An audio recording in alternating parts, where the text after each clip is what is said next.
Mi esposa me suplicó que mintiera para proteger su imagen después de que descubrí que tenía una aventura con el esposo de su propia hermana. Pero ya era demasiado tarde para encubrirla. Fue hace unas semanas, un domingo. No sé si eso importa, pero lo tengo muy presente porque era el primer fin de semana en meses que teníamos sin visitas, sin fiestas, sin nadie en la casa. Solo ella y yo. Yo estaba en la sala, viendo un partido, y ella en el cuarto con el celular. Me acuerdo que de repente salió como si nada, se sentó al lado mío y me preguntó si quería pedir comida o cocinar algo. Y ahí fue cuando vi que el celular le vibró. Normal. Pero cuando vi que puso el teléfono boca abajo, algo me hizo ruido. No era la primera vez que hacía eso, pero esa vez, no sé, me picó más. No dije nada en ese momento. La verdad es que no tenía ganas de pelear. Hacía ya rato que nos hablábamos poco. Todo era rutina. Cama, trabajo, comida, silencio. A veces sexo sin ganas, como si estuviéramos pagando una deuda con el otro. Así que no le dije nada. Pero sí me guardé ese gesto. Y esa noche, cuando ella se durmió, revisé su celular. Nunca había hecho eso antes. O tal vez sí, hace muchos años, pero nunca encontré nada. Esta vez, sí. No fue un mensaje directo, no. No fue un te amo o una nude. Fue algo peor, creo. Fue un mensaje en WhatsApp que decía, ¿ya le dijiste a él lo de anoche o todavía no? Así, sin nombre, sin contexto. Pero lo suficiente como para que todo el cuerpo se me helara. Seguí leyendo. Tenía en el chat archivado. Eso me jodió más, como si ella ya supiera que tenía que esconder eso. Había mensajes de semanas atrás. Nada súper explícito, pero sí con muchas referencias a que estaban juntos, que se veían, que se extrañaban, que tenían que ser más discretos porque la familia podía sospechar. Y ahí fue cuando me di cuenta de que no era un tipo cualquiera. Era su cuñado. Sí. El esposo de su hermana. Alguien con quien habíamos compartido navidades, cenas, cumpleaños. El tipo que me ayudó a poner el piso de madera de la sala. Que me prestó plata cuando mi auto se descompuso y el seguro no cubría todo. Ese mismo tipo estaba acostándose con mi esposa. Y ella, que siempre me decía que odiaba los engaños, que nunca podría perdonar una infidelidad. Ella me había clavado el cuchillo más sucio y cobarde. No dormí esa noche. Me quedé en la sala, sin hacer ruido. Esperé que amaneciera. Cuando despertó, le llevé el café como siempre. Me senté frente a ella y le pregunté directo, sin rodeos, ¿te estás acostando con él? Se puso pálida. No dijo nada. Me miró como si hubiera visto un fantasma. Entonces me di cuenta que sí, que era cierto. Lo único que me dijo fue, ¿quién te lo dijo? Como si eso fuera lo importante. Le dije que lo había leído todo, que no necesitaba más pruebas, que si tenía un mínimo de respeto por mí, al menos que no me mintiera más. Y entonces, lloró. Pero no lloró por mí, lloró por ella, por estar atrapada, por haber sido descubierta. No mostró culpa, mostró miedo. Miedo de que todo explotara. Me pidió que no dijera nada, que era un error, que había sido solo unas veces, que estaban confundidos, que si su hermana se enteraba, la familia entera se destruía. Me pidió que pensara en los niños, no nuestros, porque no tenemos hijos, sino los hijos de su hermana. Me rogó que le diera tiempo, que lo iba a terminar, que estaba dispuesta a hacer terapia, a recuperar lo nuestro, que lo nuestro valía la pena. Y lo peor es que, por un momento, la creí. Pero no dije sí. Tampoco dije no. Le dije que necesitaba tiempo, que no sabía qué quería hacer. Me encerré en el cuarto de huéspedes y desde ahí empecé a ver todo distinto. Cada recuerdo, cada palabra, cada vez que me decía que salía a ver a su hermana o que iba sola al mal. Todo me sonaba a mentira. Todo. Cada sonrisa que me dio en los últimos meses se volvió falsa en mi mente. Y ese fue solo el primer día. No sabía que lo peor todavía no había llegado. No dormí bien esa semana.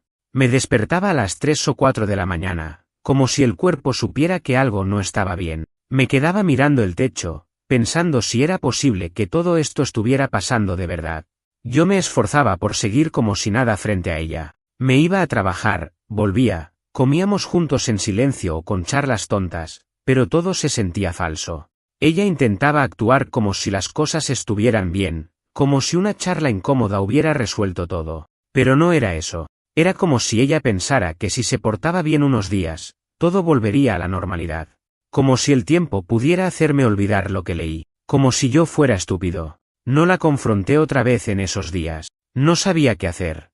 No sabía a quién decirle, no sabía si debía decirle a su hermana. Porque si lo hacía, se armaba una guerra. Una de esas guerras donde nadie gana. Iba a destrozar a los sobrinos. Iba a dividir a la familia. Y todo iba a salir de mí. Yo iba a quedar como el que soltó la bomba. Y no es que me importara mucho quedar bien, pero también pensaba, ¿y si no me creen? ¿Y si ella se adelanta y dice que yo estoy inventando todo porque estoy celoso, loco, paranoico? Un par de días después, ella me mandó un mensaje mientras yo estaba en el trabajo. Me dijo que su hermana le había pedido que pasara el fin de semana con ellos, que los niños querían verla. Me preguntó si me molestaba. Me temblaron las manos. Ella estaba preguntándome si me molestaba que fuera a dormir en la casa del hombre con el que me estaba engañando, como si no fuera una falta de respeto en la cara. Le dije que no, que fuera. Pero esa noche me fui de la casa. No dije a dónde. No contesté sus mensajes. Me fui a dormir al carro, en un estacionamiento de Walmart. Esa noche fue la primera vez que lloré. No por ella. No por la traición. Lloré porque me di cuenta que ya no confiaba ni un poco en la persona con la que compartía mi cama. Y eso fue lo que más me rompió. Cuando volví a la casa al día siguiente, ella actuó como si nada. Me abrazó como si estuviera feliz de verme. Y ahí fue cuando se lo dije, quiero que duermas en otro cuarto. Su cara cambió. Me preguntó si no la perdonaba. Le dije que no sabía, pero que ya no podía tocarla. Me dijo que lo entendía, pero se notaba que no lo entendía en lo más mínimo. Me siguió hablando como si estuviéramos en una crisis matrimonial normal. Como si estuviéramos en una película de Hallmark donde todo se arregla con una caminata y un discurso. Pero esto no era eso. Esto era una mierda real. Con gente real. Y consecuencias reales. Pasó una semana más. Ella se mostró más amorosa. Más presente. Me preparaba el desayuno. Me dejaba notitas. Hacía comentarios como, te ves guapo hoy. Cosas que no decía desde hace años. Pero todo me parecía falso. Cada gesto era como si me estuviera vendiendo algo. Como si tratara de maquillar el daño con mimos. No funcionaba. Me hartaba más. Un miércoles, cuando salí del trabajo, decidí hacer algo que no me enorgullece, pero que necesitaba hacer para poder tener paz mental. Fui hasta la casa de su hermana. Llevaba días preguntándome si ellos seguían viéndose. No podía quedarme con la duda. Y sí, fui como un idiota sin plan, sin nada armado. Solo manejé hasta allá. Me quedé parado frente a la casa desde el carro, unas cuadras más allá. A los 20 minutos, vi salir a mi esposa. No estaba sola. Salió con él. Subieron al mismo auto. Él manejaba. No se besaron, no se tocaron. Pero ella se reía. Se veía cómoda.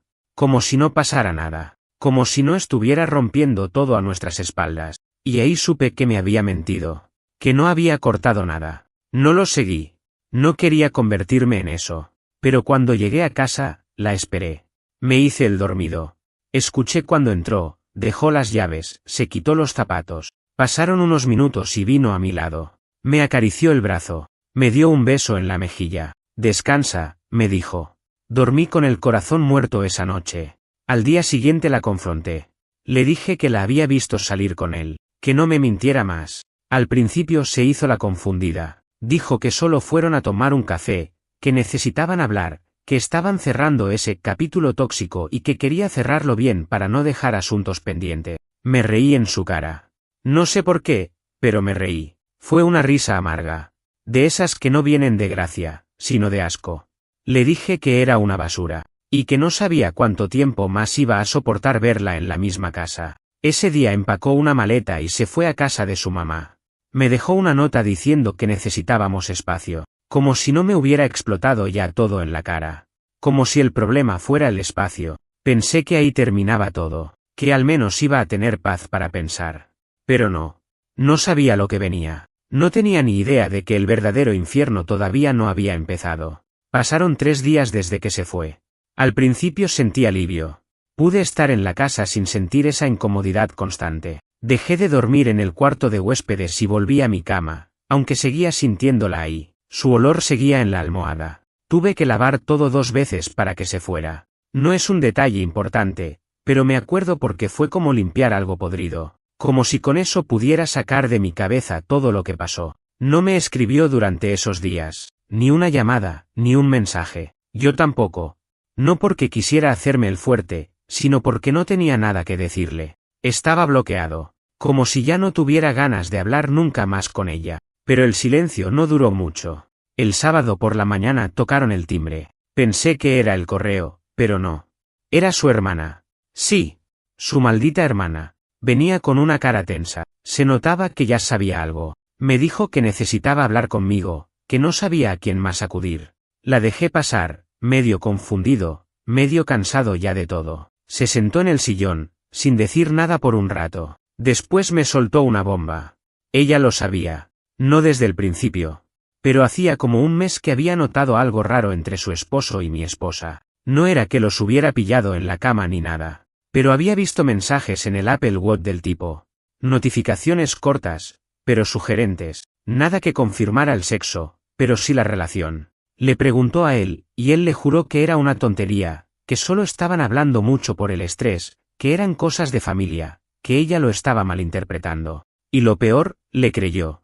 O eso dice. Me dijo que ahora que sabía todo, que yo lo había descubierto, sentía que tenía que pedirme disculpas por no haber hecho nada antes, que se sentía culpable, que su esposo había admitido todo hacía unos días, que mi esposa había ido a verla, a llorarle, a decirle que estaba arrepentida y que todo fue una estupidez. Y ahí me enojé de nuevo, porque ya no era solo mi matrimonio destruido, era toda esa gente queriendo tapar las cosas con lágrimas y excusas, como si la palabra error pudiera limpiar todo. Le pregunté, ¿qué vas a hacer?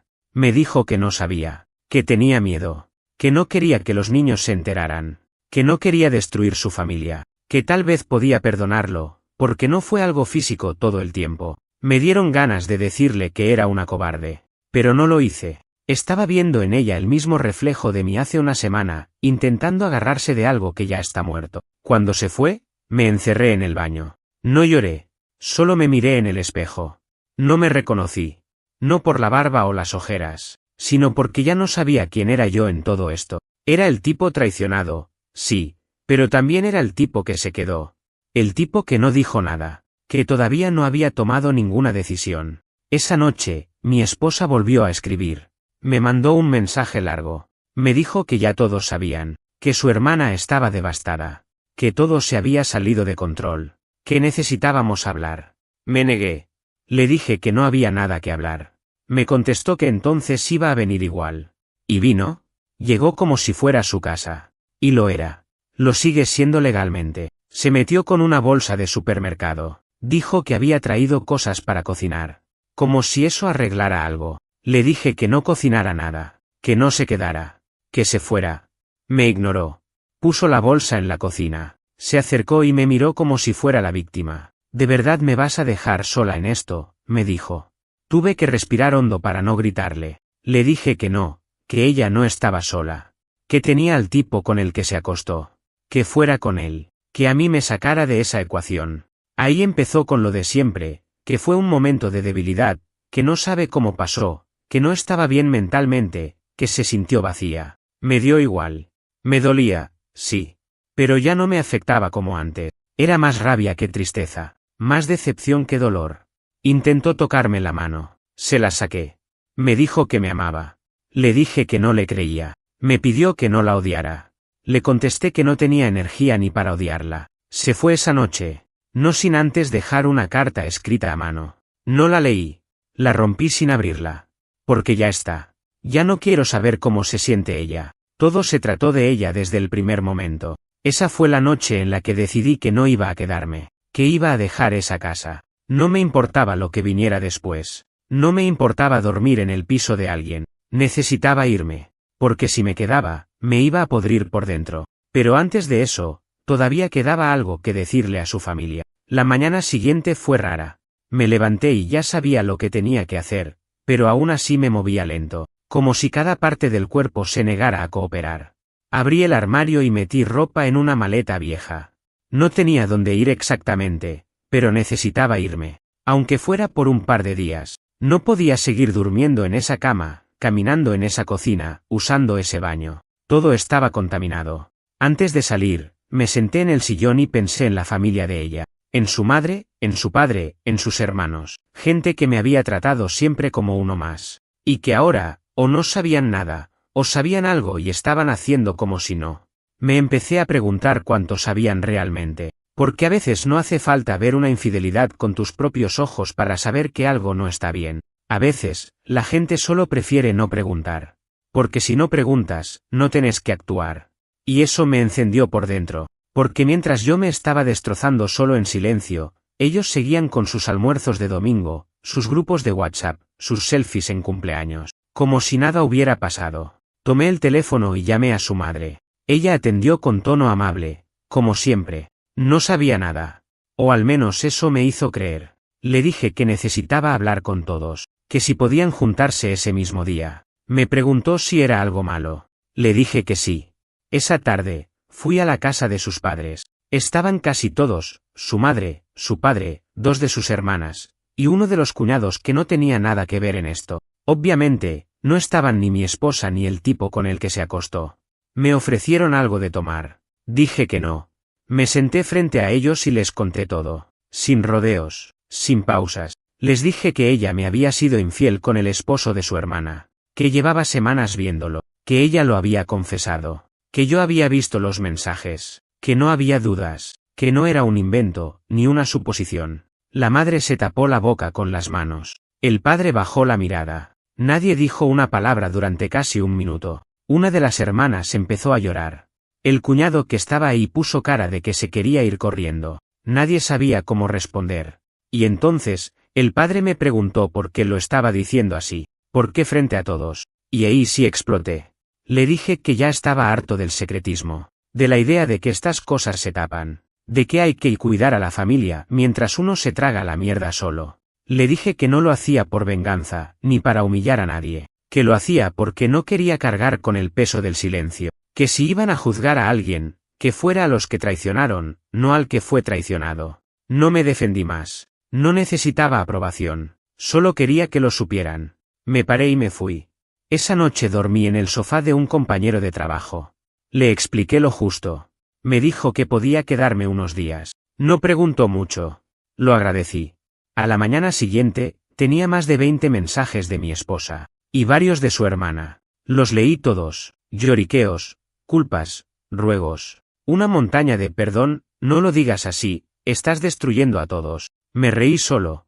Porque esa frase me pareció una burla, estás destruyendo a todos, como si yo hubiera hecho algo, como si contar la verdad fuera peor que acostarse con el esposo de tu hermana.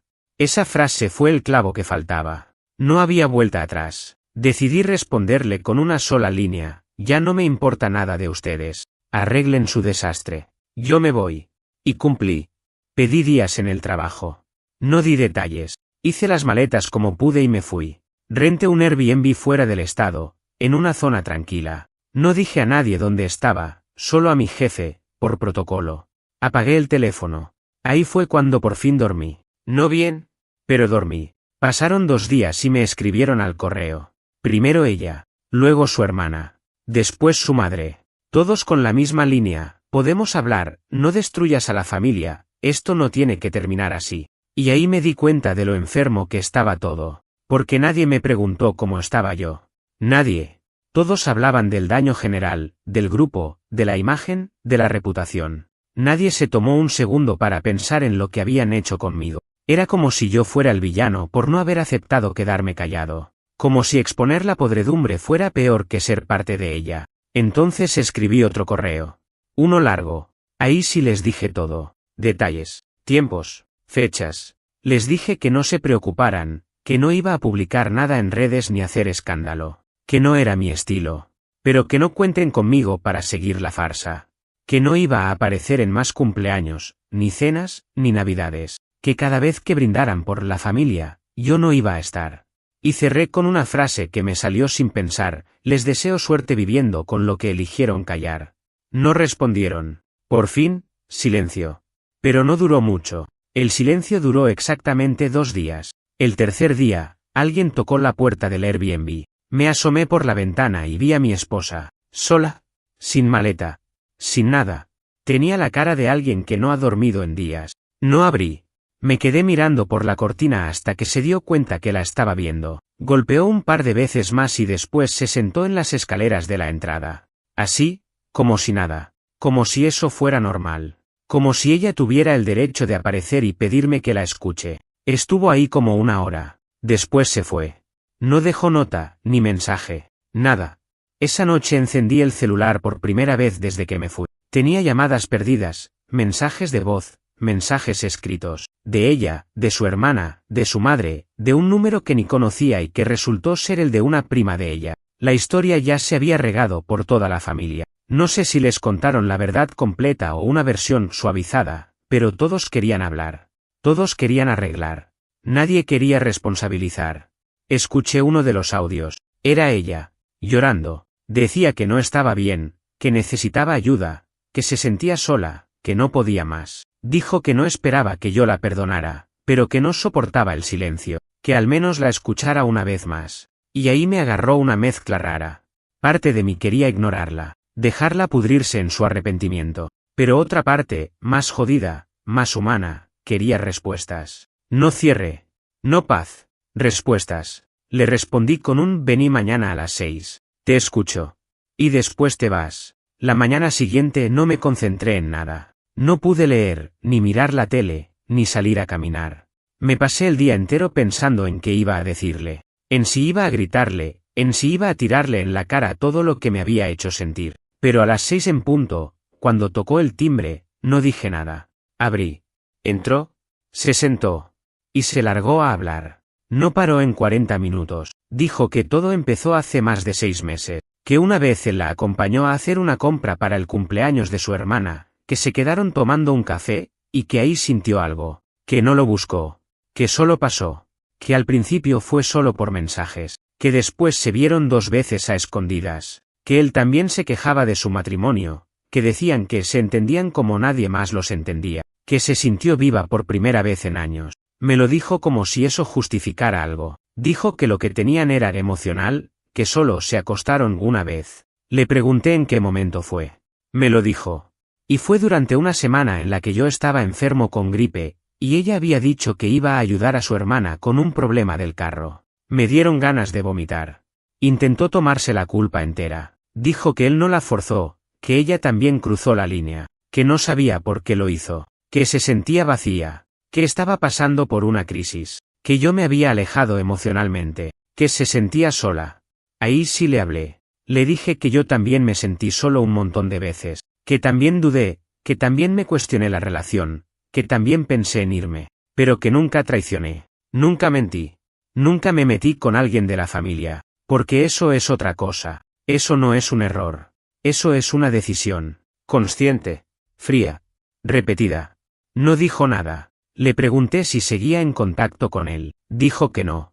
Le dije que no le creía. Me miró con una cara que no sé si era culpa, miedo o simplemente cansancio. Me dijo que ya no sabía qué hacer para que la perdonara. Le dije que no había nada que hacer, que no había perdón posible. Y entonces hizo algo que no esperaba, se quebró. Pero no un llanto de víctima, no un perdóname más. Se desmoronó. Me dijo que se odiaba, que no dormía, que tenía ataques de pánico, que soñaba con que su hermana le escupía la cara, que a veces pensaba en hacerse daño. No sentí lástima, no sentí alivio, no sentí nada, solo vacío. Le dije que tenía que irse, que si necesitaba ayuda, que hablara con su familia, con un psicólogo, con un cura, con quien fuera, pero que yo no era su contención, que ya no, que había roto algo que no se podía reparar, que el daño ya estaba hecho y que no había vuelta. Se fue sin decir nada más. Y no volvió a escribirme por varios días, pero ahí fue cuando empezó otra cosa. Una semana después de eso, el cuñado, el amante, el traidor, el idiota, me escribió. Por correo. Como si se atreviera. Como si tuviera derecho. Un texto largo. Decía que no quería terminar mal conmigo, que nunca fue su intención herirme, que todo se le fue de las manos, que le dolía que nuestra relación como cuñados se destruyera así, que era un hombre con fallas, pero no un monstruo, que quería disculparse, que entendía si no quería contestar, pero que necesitaba desahogarse. Casi rompo la computadora de una piña. Me pregunté si ese tipo estaba enfermo o si simplemente era un cobarde que se había convencido de que todo fue una confusión. Y ahí decidí que no podía quedarme más con tanto adentro, porque ya no era tristeza. Era odio. Y ese odio tenía que salir de alguna forma. No le contesté al tipo. No porque no tuviera nada que decirle, sino porque sabía que si le respondía en ese momento, iba a escribir algo que podía llevarme a problemas reales. Y no quería eso. No quería terminar preso por escribirle lo que de verdad merecía. Así que guardé el correo en una carpeta y lo dejé ahí. Cerré la laptop y me quedé en silencio. Pero el odio no se fue. Solo se quedó ahí, revolviéndose adentro. Me fui a caminar sin rumbo. Terminé en un bar de mala muerte, de esos que huelen a cerveza vieja y a sudor. Me senté solo. Pedí un whisky. Me lo tomé en silencio. No pensé mucho. Solo estaba ahí, existiendo, como una piedra. Había otras personas, ruidosas, algunas riéndose, otros peleando por billar. Yo estaba ajeno a todo eso, como si mi vida estuviera flotando a unos metros de mí, y yo la mirara desde afuera. A la segunda copa me puse a revisar el celular. Había mensajes nuevos de ella. Uno decía que se había enterado que su excuñado me había escrito. Me pedía que por favor no respondiera, que él solo quería limpiar su imagen, que no le creyera nada. Ya era tarde para eso. No es que le creyera. Es que no me interesaba. Su imagen ya estaba podrida, como la de ella, como la de todos los que sabían algo y callaron. Después de eso, vino una etapa rara, silenciosa, larga. Como si todo el mundo se hubiera cansado de hablarme. Ya no recibía mensajes, no tenía llamadas, nadie me buscaba. Como si todos hubieran aceptado que me fui. Y de cierta forma, sí. Me fui. No físicamente, pero emocionalmente ya no pertenecía a ese círculo. Estaba fuera. Exiliado, por elección. Empecé a vivir en automático. Me levantaba, trabajaba desde la laptop, salía a caminar, comía cualquier porquería, dormía a medias. No sentía nada, ni tristeza, ni enojo, ni alivio. Nada. Era como estar en pausa. Y ahí empecé a pensar en algo que me costó aceptar. Parte de lo que me jodía tanto no era solo la traición. Era que sentía que me robaron mi historia, mi versión de lo que era mi vida. Porque yo pensaba que tenía algo más o menos sólido. Imperfecto, sí, pero real. Una casa, una pareja, una rutina. Y de repente, todo eso se volvió mentira. Como si todo lo que había vivido hubiera sido otra cosa y yo no me di cuenta. Eso es lo que más duele. Te sentís un pelotudo, un ciego. Y te empezás a cuestionar todo. Cada gesto, cada recuerdo, cada vez que pensaste que todo estaba bien, empezás a dudar de tus propios recuerdos. Como si hubieras vivido en una película mal escrita donde vos eras el único que no sabía lo que pasaba. Y eso te quiebra. Pasaron unas semanas así. Hasta que una noche, mientras cenaba frente a la tele con una pizza congelada, recibí un mensaje corto. Era de la hermana de ella, la que fue traicionada igual que yo. Decía, ¿podemos hablar? No para llorar. Para ponernos de acuerdo. No sabía si contestar. Pero lo hice. Nos vimos al día siguiente, en un parque. Ella llegó puntual. Sin maquillaje. Ojerosa.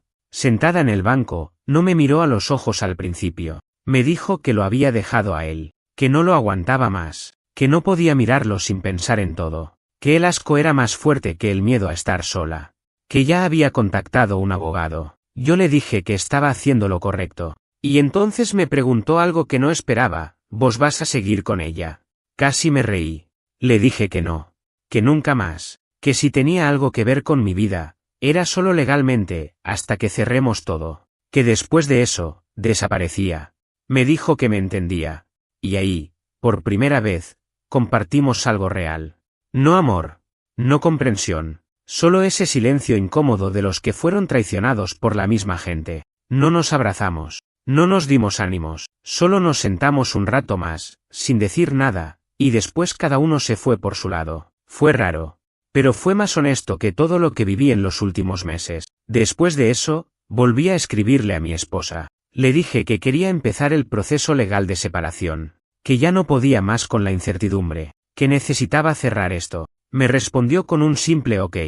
Ningún llanto. Ningún no por favor. Solo eso. No sé si fue porque finalmente entendió, o porque ya estaba cansada también. No importa. Solo sé que por primera vez en mucho tiempo, no sentí peso al leer algo suyo. Y ahí empezó la última etapa, la del cierre. O algo que se parece a eso. Iniciar el proceso legal fue menos doloroso de lo que pensé. No porque no importara, sino porque para ese punto ya estaba anestesiado. El abogado me explicó las opciones, me preguntó si había bienes en común, cuentas, propiedades. Le dije que la casa estaba a nombre de los dos, pero yo no la quería. Que se la quede. Que se la meta donde le quepa. No iba a vivir en un lugar que oliera a traición cada vez que abriera la puerta. Ella aceptó rápido. Ni pelear quiso. No sé si por culpa, o porque ya lo tenía asumido. Me mandó un mensaje diciendo que respetaba mi decisión, que esperaba que encontráramos paz con el tiempo. Palabras huecas. Lo mismo que lees en un cartel de supermercado cuando cierran por reformas. Lo único que no pude dejar pasar fue el tema de la cuenta conjunta. Quería cerrar todo, sacar mi nombre. Me metí al banco y saqué mis fondos. Dejé lo justo. Me fui al DMV a cambiar mi dirección. Todo trámite tras trámite, como cuando apagas una máquina vieja y vas bajando interruptores de a uno. Tac, tac, tac. Hasta que solo queda silencio. En medio de eso, volví a hablar con la hermana. No por gusto, sino porque ella también estaba en la suya, intentando reconstruir. Me preguntó si quería contarle a los nenes juntos, si eso ayudaba. Le dije que no. Que eran sus hijos. Que yo ya no pintaba nada ahí. Le deseé suerte y le dije que si alguna vez necesitaba testimonio de lo que pasó, yo estaba dispuesto. Pero que después de eso, cada uno por su camino. Me agradeció. Me dijo que entendía. Y no hablamos más. Una noche, después de semanas sin saber nada de mi ex, me llegó un email. Larguísimo. No lo abrí. Lo borré sin leerlo, porque ya no me interesaba cómo se sentía. Ni qué había descubierto en terapia, ni si ahora entendía el daño. Ya era tarde, y yo ya no era su muro. Me concentré en sobrevivir. Volví a casa de un viejo amigo que me ofreció un cuarto mientras buscaba un lugar fijo. Él sabía lo justo. No me hizo preguntas, solo me dio una llave, un colchón inflable, y me dejó tranquilo. Esa fue la primera noche que dormí profundo desde todo este quilombo. El tiempo pasó. No mucho, pero lo suficiente como para dejar de revisar el celular esperando algo. Empecé a volver a vivir, a cocinar, a salir solo, a sentarme en cafeterías sin mirar a nadie, a poner música sin que me recordara a ella. Pero el cuerpo guarda todo. Una tarde, entrando al supermercado, vi a una pareja peleando en el estacionamiento. Nada grave, pero él le alzó la voz, y ella se puso a llorar. Me quedé congelado. Porque por un segundo, vi mi historia ahí. Vi el dolor, el desgaste, la culpa. Y algo en mí se rompió otra vez. Me fui sin comprar nada. Esa noche no dormí. No lloré. No grité. Solo estuve ahí, despierto, pensando en todo lo que perdí. En todo lo que me robaron. Y en lo que yo mismo dejé pudrir por no querer ver las señales. Porque seamos honestos, las señales estuvieron siempre. Solo que no quería aceptarlas. Porque cuando amas a alguien, te volvés ciego, y sordo, y pelotudo, volvés 1000 veces, perdón tras perdón, y cuando ya no queda nada, te das cuenta de que no sabes quién sos sin esa persona.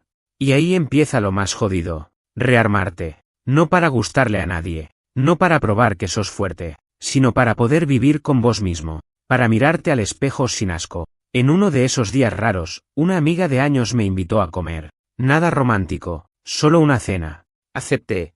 Fuimos a un diner en las afueras. Hablamos de todo menos de ella. Y por primera vez en meses, me reí. De verdad. De una estupidez, de una historia vieja. Me reí y me di cuenta que todavía podía hacerlo. Que no estaba del todo muerto por dentro. Volví a casa y me acosté con una sonrisa. No por la cena, sino porque me sentí libre. Un poco. Apenas. Pero suficiente como para saber que iba a salir de esta. Todavía falta. Todavía sueño con esa noche en que la enfrenté. Todavía tengo días donde me despierto confundido. Días donde dudo si hice bien en no quedarme, en no perdonar, en no intentar arreglar algo. Pero me basta con recordar una sola imagen, ella saliendo de la casa del tipo, riéndose, como si nada. Esa imagen me salva. Esa imagen me empuja a seguir. Hoy hace 4 meses desde que todo se fue a la mierda. No es una fecha exacta. No fue un solo día. Pero en mi cabeza, fue ese domingo en el que vi su celular y todo se rompió. Ese fue el punto de no retorno. Desde entonces, no volví a ser el mismo. Estoy en otro estado ahora. Me mudé hace 3 semanas. Conseguí un alquiler chico, pero decente. Limpio, silencioso. Me levanto, trabajo, salgo a caminar por la tarde, y algunas noches me siento en el porche con una cerveza sin hacer nada. Me estoy acostumbrando al silencio. A la soledad. No digo que me gusta. Solo que ya no me asusta como antes. Cerramos el divorcio hace unos días. Papel firmado, cuentas divididas, fin del trámite. Ni nos vimos. Todo fue por medio de abogados. Me mandó un último correo después de eso. No lo abrí. Lo marqué como leído y lo dejé ahí. No necesito saber qué más tiene para decir. Ya no me interesa lo que siente, lo que piensa, lo que recuerda. Lo último que supe de ella fue por una conocida en común que me mandó un mensaje al azar. Me dijo que ella había empezado terapia intensiva, que estaba viviendo con su madre, que había bajado mucho de peso y que apenas salía de casa. Me preguntó si yo estaba bien. Le contesté, estoy entero. Con eso me alcanza. Y era cierto. No feliz. No recuperado. ¿Entero? Lo suficiente para no romperme al levantarme. Lo suficiente para no revisar el teléfono cada vez que suena. Lo suficiente para no maldecir cada vez que pienso en lo que pasó. A veces vuelven los recuerdos, como flashazos, momentos simples que ahora duelen por lo que representaban. Una tarde en que cocinábamos juntos, un viaje en carretera, su risa viendo alguna serie estúpida, cosas chiquitas que ahora duelen más que las grandes, porque eran reales, y ya no existen. O peor, existieron, pero se mancharon para siempre. No hay limpieza para eso. También volví a tener citas, un par. Nada serio, gente buena, amable. Pero todavía no tengo ganas. Estoy ahí, con una sonrisa educada, con respuestas automáticas, pero no conecto. No quiero conectar todavía. No quiero arrastrar mis ruinas a otra persona. Tal vez algún día. O tal vez no. Me reencontré con mi viejo yo en pedazos. No el tipo feliz y completo. Pero sí uno que puede hacer café por la mañana sin pensar en a quién se lo va a servir. Uno que se puede mirar al espejo y por lo menos, no bajar la mirada. Uno que ya no necesita entender por qué pasó todo. Porque ya entendí que no siempre hay una respuesta. A veces las personas hacen mierda las cosas solo porque pueden. Porque no se frenan. Porque les gana el deseo, el vacío, la idiotez. Y vos te quedás ahí, recogiendo los pedazos sin que nadie te los devuelva completos. Perdoné. No a ella. A mí. Por no haber visto, por haber creído, por haberme callado cuando debía hablar, por haberme aferrado a una historia que ya no existía. Eso fue lo más difícil. Y también lo más necesario. Hoy me siento más liviano. No bien, no ileso. Pero liviano. Ya no cargo con la culpa ajena. Ya no tengo que explicar nada. Ya no tengo que proteger a quien me destruyó. Ya no tengo que sostener una casa que se vino abajo porque alguien decidió prenderle fuego desde adentro.